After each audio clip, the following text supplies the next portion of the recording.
Chers frères et sœurs en Christ, notre message pour aujourd'hui est tiré de l'Évangile selon Matthieu, Matthieu chapitre 5, versets 43 à 48, et spécialement le verset 44b.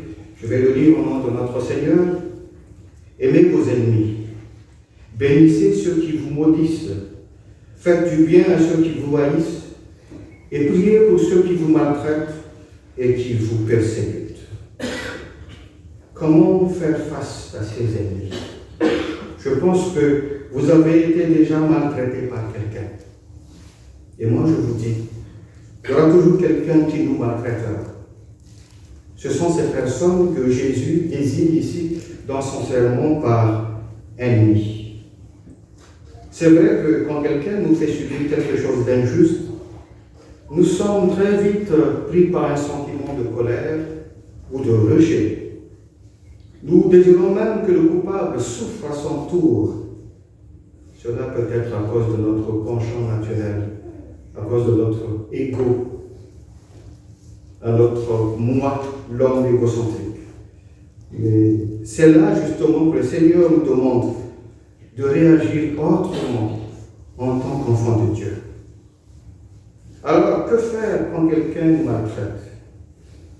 Le Seigneur nous demande de prier d'abord.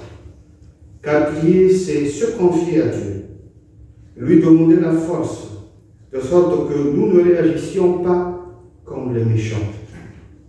Lui demander la capacité de comprendre notre ennemi. Ensuite, la capacité de le pardonner et de lui faire du bien. Le Seigneur nous demande de prier pour nos ennemis. Et ce n'est pas juste de la bonne parole pour Jésus. Il l'a fait réellement sur la croix pour ses bourreaux, afin que leurs péchés soient pardonnés. Donc, c'est faisable lorsque nous sommes vraiment en Christ. Nous pouvons en effet agir comme lui. Nous devions les porter sincèrement en prière, afin que le Seigneur les touche et les transforme. Chers frères et sœurs, quelqu'un peut encore joindre, vous maltraiter, vous dénigrer, vous lancer des fausses accusations. Et je sais que ça fait mal. Justement, priez pour que Dieu pense les plaies de votre cœur, pour que Dieu vous guide dans vos démarches.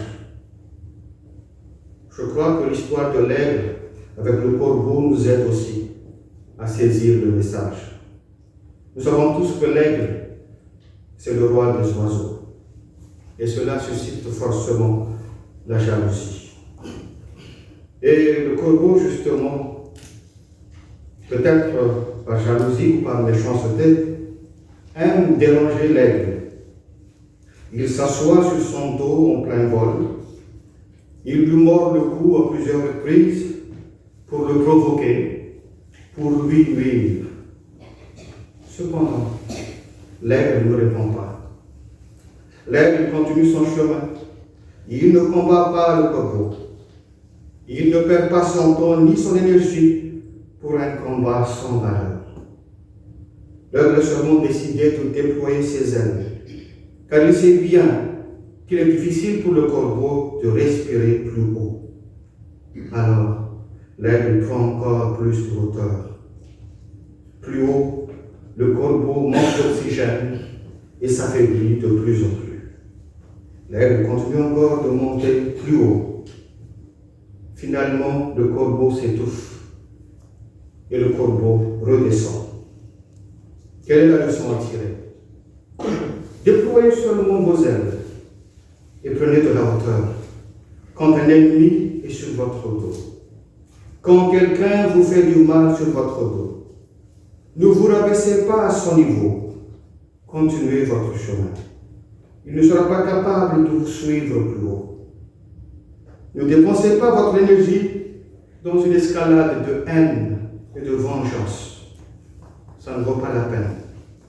Soyez un aigle et restez enfant de Dieu. Je pense que Albert Einstein, le physicien américain d'origine allemande, l'a bien compris lorsqu'il dit « Les gens faibles se vengent, les gens forts pardonnent, et les gens intelligents ignorent. » chers frères et sœurs, puisque Christ nous a délivrés du joug du péché. Donc, nous n'aimons plus faire du mal, ni rendre le mal par le mal. Au contraire, nous nous efforçons de plaire à Dieu pour sa gloire et pour l'édification de l'Église. Amen.